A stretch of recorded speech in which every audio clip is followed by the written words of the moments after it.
Hello, it's Deshaun here doing the integral example, or at least mine. And this has to do with integration by substitution.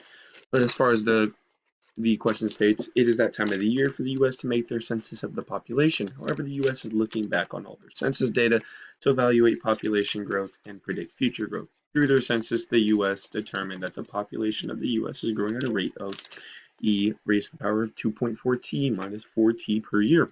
Approximately by how many people does the population grow between t equals 3 and t equals 6?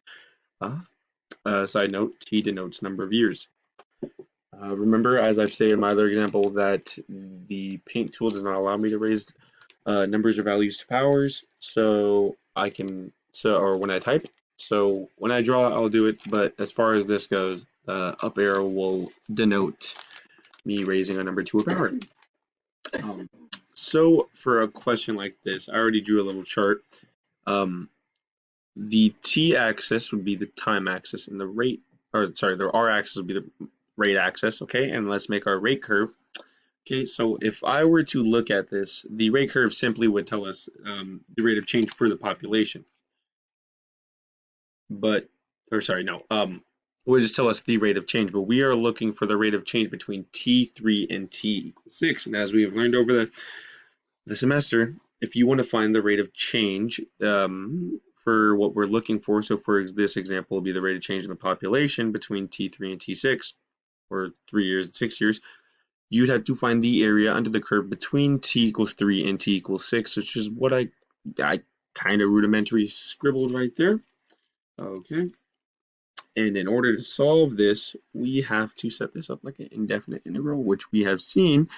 So let me try to draw out my finger. Another side note, I don't have my stylus because it broke, so hopefully this works. So you have, I'll try my best, from 6 to 3. And putting in the equation, E, have mercy on me, to the 2.4 t minus 4t, and through solving this, 4t dt, through solving this, we will get the answer. Okay, so to start this, we'd have to find the antiderivative, and I'll start with this one because the antiderivative for t is easier. So I'll go with the harder stuff first.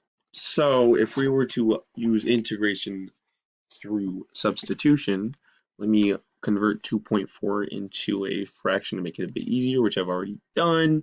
So I get, give me a moment, 12/5. You have e to the 12/5 t, right? Okay, and to the 12/5 t, right? Now, if I use what we have, oh, give me a second, don't forget this. So if I use what we have learned, if I use the integration by u substitution, basically, if I put a 12/5 here, I can put a 5/12 right here. I can put the 5/12 there. And if we were doing u substitution, this right here, oops. Yeah, so, oops, my bad. I had to put dt. So this right here would be my u, and then these two right here would be my du. Okay. Now remember that because I'm going to have to erase that to make room.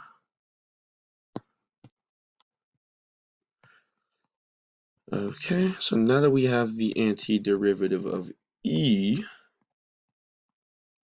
sorry, pardon me having to erase all of this.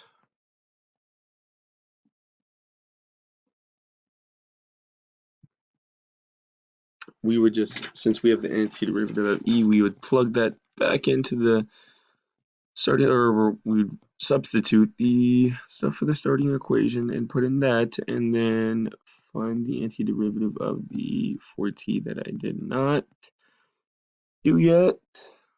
Give me a second. I'm not going to erase it all. This should be enough.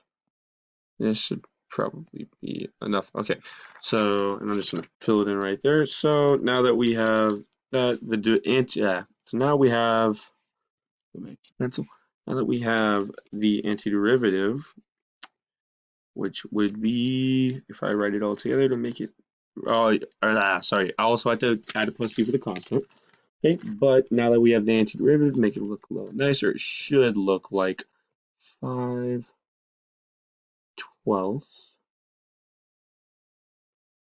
using these substitutions. So 5/12 the e to the 12/5 power, and then the antiderivative of 4t would just simply be 2t squared.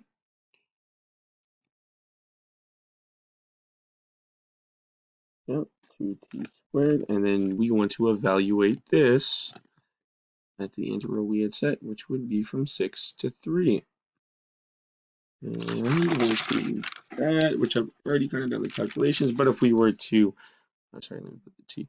So if we were to start plugging it in, right, you get 5/12, sorry, 12ths e, and then if you do the math, so basically 6/1 times 12/5, you'd get, as a decimal to make it a little nicer, would be 14.4. 14.4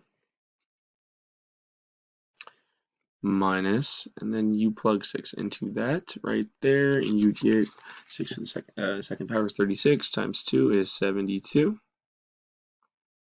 minus, and now you want to plug in 3 minus, so therefore you put that in 3/1, 36, basically 3/1 times 12/5, and you'll get, as a decimal, e to the 7.2 power. Plug it in here. 3 to the second power times 2 would give you 8. Give me a second. Would give you 18. Now, to make this easier to simplify, you can start combining things. So since we have a, oops, give me 1 second. Forgot the 5/12 right here. Just imagine the 5/12 right there. It's right there. Not very neat. But since we just to combine it, to make it squish it down, make it look a little nicer and easier to solve, we have 5/12 here, as you can see.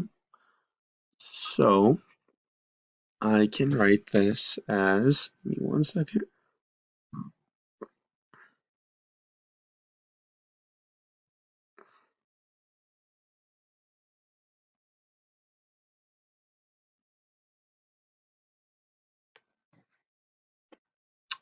So I can pick the 5/12 and put it over here. Then for the e's, they're being subtracted, so I can go e to the 14.4, I'm running out of room here, minus e to the 7.2.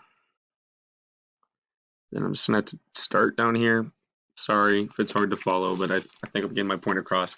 And then for the last one, you have a negative 72 and a negative 18. You add a line, change the second sign, you'll get a minus 90. And when you plug this into the calculator like I already have, and with a little rounding, you will get 746,883. And that is the change in population growth between 3 years and 6 years. Thank you